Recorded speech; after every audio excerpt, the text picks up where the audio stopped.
Okay, wari kumbwira uburyo abahinde birwana aho ngaho nabonye n'abanya Nigeria ejo bundi bagerageza guhangana n'abene gihugu.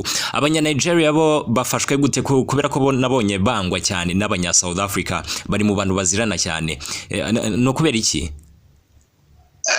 Urumva abanya South Africa bitwaza yuko ngo abana Nigeria ngo bagurisha ibiyayura mutwe mugabo ntabwo bafite ize prove ni zabo bafite iyo babonye umuntu avuye mu kindi gihugu ashitse hajya agakora nk'uwitanga akagira ubuzima bwiza bahita batangura kumwagiriza yuko adandaza ibintu bitajyanye n'amategeko kuko twe turibaza yuko umuntu adandaza ibintu bitajyanye n'amategeko naho nyene yaba ari uko bakaba bamuzi yuko agira akazi katajyanye n'amategeko ntabwo arakabo ko gukora icyo gikorwa hariho inzego zibijejwe bategerezwa kuza gushikira inzego bakababwira ati turibaza yuko hari umuntu akora ukuntu inzego zibijejwe zikaza kubikurikirana nuko. Okay, hanyuma se n'abanya South Africa bose bafite hama hirya y'ejo naho bagiye ahantu muri quartier ibamwo abasomaliya iyo quartier twamaze kwitazira yuko yitwa Mogadisho iyo Mogadisho maka area gatoya abasomaliya bafite amaduka n'ibindi byabo imirimo yabo baba aho ngaho nyene abasida Afrique baragerageje kuja kuhataka usanga abanyasomaliya nabo bahagaze neza barababwira ati nimuze nimba mushaka ko tubereka icyo twize nimwinjire urumva ntabwo byoroshye hariho ahantu abantu bafite amoko nk'abasomaliya abanigeria abo n'abantu kabisa bataborohereza abasida Afrique kuko nabonye benshi abo ngabo nkubwiye baramaze kugira ubwene gihugu bw'abasida Afrique bwo muri South Africa bigaca bituma rero abasida Afrique bagira inzigo kubera ko abo bantu bafite ubwene gihugu urumva bikura yuko muri Afrika y'Epfo umaze kuronka ubwene gihugu ukaba baragiye ukabyigira ibintu by'inkoho urashobora kuza iduka ukagura inkoho zawe ukabika mu nzu zo kugucungera umutekano nimba ufite imirimo yawe nk'amabotike amaduka urashobora kugira imbunda zawe bwite urumva rero aho ngaho niho ibintu bikomereye mu bahindi ushise nko muri iyo quartier y'abahindi mbamwo ga DJ reka ntwenge kwanza gato womenga winjiye mu Checheni buri muntu abafite imbunda kuko usanga abantu bahagaze neza kabisa bafite imbunda umengo ni barambo yego hanyuma se bishobora kuza kubafasha nk'abo bantu bafite imbunda aho ngaho babimukira bigatuma bagumayo bakanacunga n'imitungo yabo nk'uko ndabikubwiye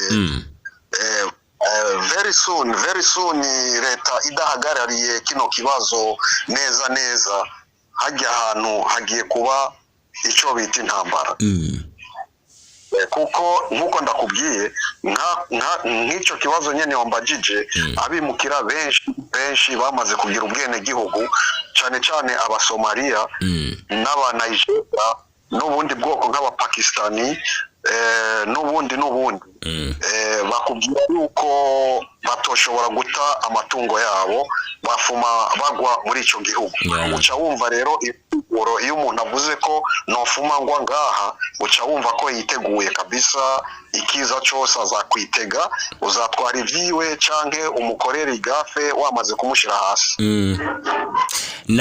nabonye umukobwa wahoze ari president wa South Africa Jacob Zuma umukobwa witwa Zuma n'ubundi nawe ari mu bayoboye cyane imyigaragambyo aho ngaho uriya mukobwa afite izihe mbaraga afite izihe power muri South Africa abantu bamufata gute muri South Africa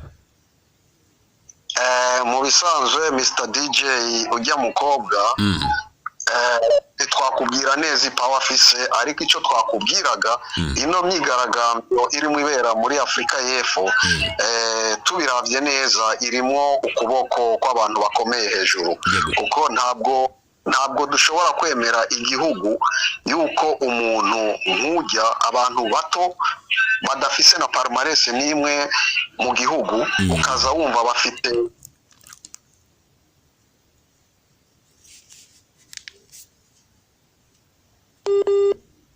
Okay, twongeye kumubura kuri telefone.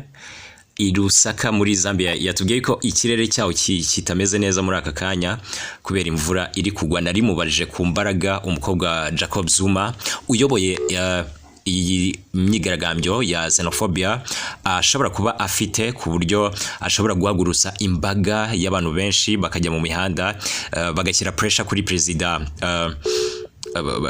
Ramaphosa bamubwira bati ugomba gushyiriraho ingamba zikomeye cyane abimukira batuye muri iki gihugu, ariko turabona network hano zisa nkaho zigoye. Iki ni ikibazo kinini kiri gutuma Afrika itangira gutekereza ku ibihugu bigiye bitandukanye byo muri Afrika bitangira gutekereza ku buryo bishobora gushyiraho ibihano bikomeye cyane. South Africa bitewe n'uburyo itari guha agaciro uburenganzira bw'ikiremwa muntu, by'umwihariko umunyafrika, kubera ko twese turi abanyafrika.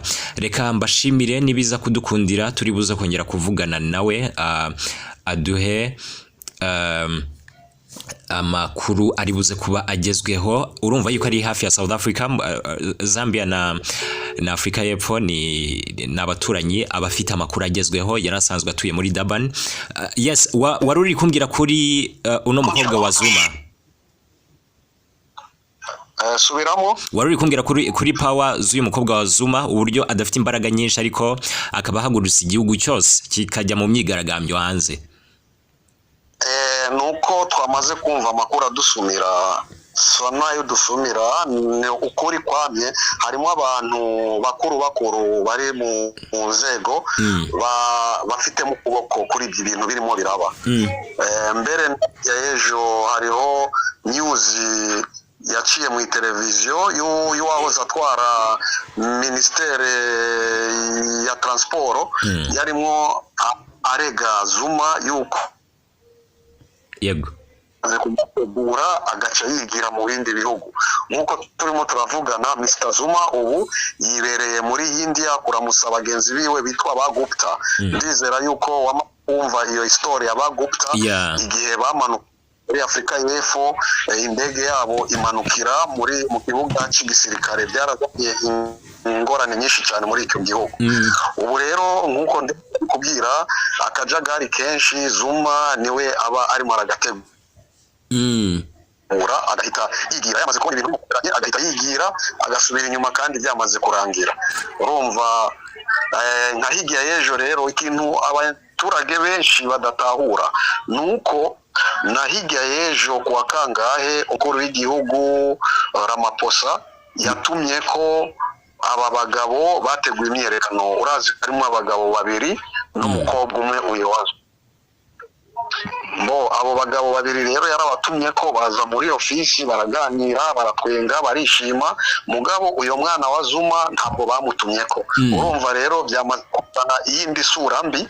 Abantu benshi b'abaturage barimo bavuga ati bakeneye kumenya ibyo umukuru w'igihugu yarimo aganira nabo bateye akajagari muri Afrika y'Epfo.